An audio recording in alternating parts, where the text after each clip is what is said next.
ಮೊದಲನೇದಾಗಿ ಗೀತಕ್ಕ ಅವ್ರಿಗೆ ಥ್ಯಾಂಕ್ಸ್ ಹೇಳಬೇಕು ಇಂಥ ಒಂದು ಮೂವಿ ಪ್ರೊಡಕ್ಷನ್ ಮಾಡೋದಕ್ಕೆ, ಮತ್ತು ಶಿವಣ್ಣ ಒಂದು ಥ್ಯಾಂಕ್ಸ್ ಇಂಥ ಮೂವಿ ಕೊಟ್ಟಿದ್ದಕ್ಕೆ, ಆ್ಯಂಡ್ ನರ್ತನ್ ಸರ್ಗೂ ಇಂಥ ಒಂದು ಮೂವಿ ಡೆಡಿಕೇಟ್ ಮಾಡಿದ್ದಕ್ಕೆ ಇಂಡಸ್ಟ್ರಿಗೆ. ಯಾಕೆ ಅಂದರೆ ನಾವೆಲ್ಲರೂ ನೋಡ್ತಾ ಇದ್ದೀವಿ ಈಗ ಏನು ಆಗ್ತಾಯಿದೆ ಕಲೆಕ್ಷನ್ ವೈಸು, ಅಥವಾ ಇಂಡಸ್ಟ್ರಿ ಸೊರ್ಗ್ತಾ ಇದೆ ಅಂತ ನಾವು ಅನ್ಕೋತಾ ಹೇಳ್ತಾ ಇದ್ದೀವಿ. ಬಟ್ ಇಲ್ಲ, ಇಂಡಸ್ಟ್ರಿ ಸೊರಗಿಲ್ಲ, ಇಂಡಸ್ಟ್ರಿ ಸೊರಗೋದು ಇಲ್ಲ. ಎಲ್ಲಿವರೆಗೂ ಅಂದರೆ ಇಂಥ ಮೂವಿಗಳು ಬರ್ತಾರೋವರೆಗೂ ಯಾವತ್ತೂ ಇಂಡಸ್ಟ್ರಿ ಸೊರಗಲ್ಲ. ಆ್ಯಂಡ್ ಮೇಲಾಗಿ ಬರೀತಿರಣಗಲ್ ಒಂದು ಎಕ್ಸಾಮ್ ಬರೆದಿದ್ದಾರೆ, ಆಡಿಯನ್ಸು ಅದಕ್ಕೆ ಮಾರ್ಕ್ಸ್ ಕೊಟ್ಟಿದ್ದಾರೆ. ಆ ಮಾರ್ಕ್ಸ್ ಹೇಳೋದಷ್ಟೇ ನನ್ನ ಕೆಲಸ. ಸೊ ನಾನೊಂದು ಬರೀ ಮೀಡಿಯಾ ಆಗಿ, ಒಂದು ಥಿಯೇಟರ್ ಓನರ್ ಆಗಿ, ಈ ಮೂವಿ ಯಾವ ಮಟ್ಟಿಗೆ ಜನನ ಎಂಟರ್ಟೈನ್ ಮಾಡ್ತಾ ಇದೆ ಮತ್ತು ಯಾವ ಮಟ್ಟಿಗೆ ಜನನ ಸೆಳೀತಾ ಇದೆ ಅನ್ನೋದು ನಾನು ಕಣ್ಣಾರೆ ನೋಡಿದ್ದೀನಿ. ಇದಕ್ಕೆ ನಾನು ಸಾಕ್ಷಿ.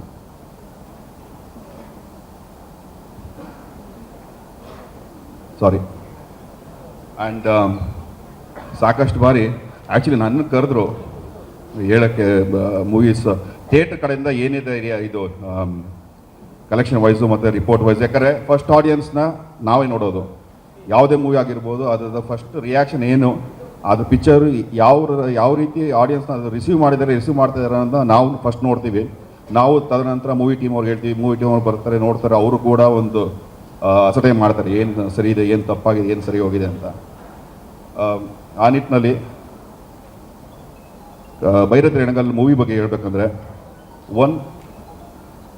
ಸುಮ್ಮನೆ ಈಗ ಚೆನ್ನಾಗಿಲ್ಲ ಅಂತ ಹೇಳೋ ಬದಲು ಒಂದೇ ಒಂದು ನನ್ನ ಓನ್ ಎಕ್ಸ್ಪೀರಿಯೆನ್ಸು ಹೇಳ್ಬಿಡ್ತೀನಿ. ನನ್ನ ವೈಫ್ ಈ ನಡುವೆ ಸ್ವಲ್ಪ ಜಾಸ್ತಿ ಈ ಕೊರಿಯನ್ ಸೀರೀಸು ಅದು ಇದೆಲ್ಲ ನೋಡ್ತಾ ಇದ್ದಾರೆ ಶಿವಣ್ಣ. ಸೊ ಅವಳು ಒಂದು ಮಾತು ಹೇಳಿದ್ಲು ಮೂವಿ ನೋಡಿದ್ಮೇಲೆ, ನೀವು ಅವತ್ತು ಥಿಯೇಟ್ರಿಗೆ ಬಂದಿದ್ದೀರಿ, ನನ್ನ ವೈಫ್ ಮೂವಿ ನೋಡ್ತಾ ಇದ್ದು ಒಂದು ಮಾತು ಹೇಳಿದ್ರು, ಏನು ಮಾಡಿದಿರೋ ಪಿಕ್ಚರು, ಈ ನಡುವೆ ಸೀರೀಸ್ ನೋಡಿ ಮೂವಿ ನೋಡಿ ಇಂಟ್ರೆಸ್ಟ್ ಹೋಗ್ಬಿಟ್ಟಿತ್ತು ಅಂತ ಹೇಳಿದ್ಲು. ಆದರೆ ಈ ಪಿಕ್ಚರಲ್ಲಿ ಸೆಕೆಂಡ್ಗೂ ನಿಮಿಷಕ್ಕೂ ಥ್ರಿಲ್ಲಿಂಗ್ ಆಗಿದೆ ಮೂವಿ, ಅಷ್ಟು ಚೆನ್ನಾಗಿ ಮಾಡಿದ್ದಾರೆ ಅಂತ ಹೇಳಿ ಇದು ನನ್ನ ವೈಫು ಒಬ್ಬ ಆಡಿಯನ್ಸ್ ಆಗಿ ಹೇಳಿದಂಥ ಮಾತು. ಸೊ ಈ ಮಾತಲ್ಲಿ ನನಗೆ ಎರಡು ಖುಷಿ ಆಯಿತು. ಒಂದು, ಆಡಿಯನ್ಸ್ ಇಷ್ಟಪಡ್ತಾ ಇದ್ದಾರೆ. ಎರಡನೇದು, OTT ಬಂತು, ಥಿಯೇಟ್ರಿಗೆ ಜನ ಬರೋಲ್ಲ, ಥಿಯೇಟ್ರ್ ಅಥವಾ ಪಿಕ್ಚರ್ಗಳು ನೋಡೋಲ್ಲ ಅನ್ನೋದು ಏನೋ ಒಂದು ಒಂದು ಸುದ್ದಿ ಇತ್ತಲ್ಲ, ಅದು ಕೂಡ ಸುಳ್ಳು. ಜನ ಬರ್ತಾರೆ, ಕಂಟೆಂಟ್ಗಳು ಇದ್ದಾಗ, ಮೂವಿಗಳಿದ್ದರೆ ಜನ ಥಿಯೇಟ್ರಿಗೆ ಬಂದೇ ಬರ್ತಾರೆ ಅಂತೇಳಿ ನನಗೆ ಅಶ್ಯೂರೆನ್ಸ್ ಸಿಕ್ಕಿದೆ. So once again thanks to everyone. And actually ನನ್ನನ್ನು ಕೇಳಿದ್ರಿ ನೀವು, ನಾನು ಕೆಲವು ಥಿಯೇಟ್ರ್ ನಡೆಸ್ತಾ ಇದ್ದೀನಿ ಇವತ್ತು. ಆ್ಯಕ್ಚುಲಿ ಈ ಪಿಕ್ಚರ್ನ ಡಿಸ್ಟ್ರಿಬ್ಯೂಟ್ ಮಾಡಿದ್ರು ನಮ್ಮ ಜಗದೀಶ್ ಕೇಳಬೇಕು ನೀವು, ಏನಪ್ಪ ಹೆಂಗಿದೆ ಎಲ್ಲ ಕಡೆ ಅಂತ. ಯಾಕಂದರೆ ಸಾಕಷ್ಟು ಥಿಯೇಟ್ರ್ಗಳನ್ನ ನಡೆಸ್ತಾ ಇರೋದು ಅವರೇ. ಸೊ ಅವ್ರನ್ನೂ ಒಂದು ಮಾತು ಕೇಳಿದ್ರೆ ತುಂಬ ಚೆನ್ನಾಗಿರುತ್ತೆ.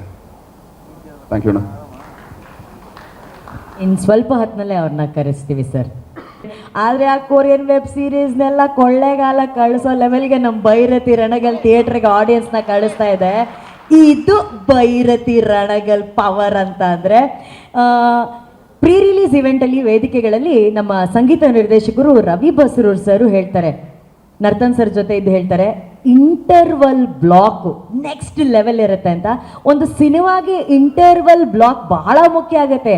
ಯಾಕಂದರೆ ಫಸ್ಟ್ ಹಾಫು ನೋಡಿ ಸೆಕೆಂಡ್ ಹಾಫಿಗೆ ಜನ ಥಿಯೇಟ್ರಲ್ಲಿ ಕೂತ್ಕೋಬೇಕು, ಉಳಿಬೇಕು ಅಂತಂದರೆ ಇಂಟರ್ವಲ್ ಟೈಮಲ್ಲಿ ಜನರನ್ನ ಹೇಗೆ ಹಿಡಿದಿಟ್ಟಿರ್ತಾರೆ ನಮ್ಮ ಸಿನಿಮಾ ತಂಡ. ಸಿನಿಮಾ ಅನ್ನೋದು ಬಹಳ ಇಂಪಾರ್ಟೆಂಟ್ ಆಗುತ್ತೆ. ಆದರೆ ಇದಂತೂ ಎಲ್ಲರೂ ವಾವ್ ಅಂತ ಕರೆಸ್ಕೊಳ್ಳೋಂಥ ಒಂದು ಇಂಟರ್ವಲ್ ಬ್ಲಾಕು. ಪ್ರತಿಯೊಬ್ಬರು ಯಾರೆಲ್ಲ ಈ ಸಿನಿಮಾ ನೋಡಿದ್ದಾರೆ ಮೈ ಜುಮ್ ಆಗುವಂತಹ ಕ್ಷಣ ಯಾವುದು ಅಂತ ಕೇಳಿದ್ರೆ ಫಸ್ಟ್ ಹೇಳಿದೆ ಇಂಟರ್ವಲ್ ಬ್ಲಾಕು. ಸೊ ಆ ರೆಸ್ಪಾನ್ಸ್ ಹೇಗಿತ್ತು ಅನ್ನೋದ್ರ ಬಗ್ಗೆ ಒಂದು ಚಿತ್ರಣ ಇದೆ. Video please.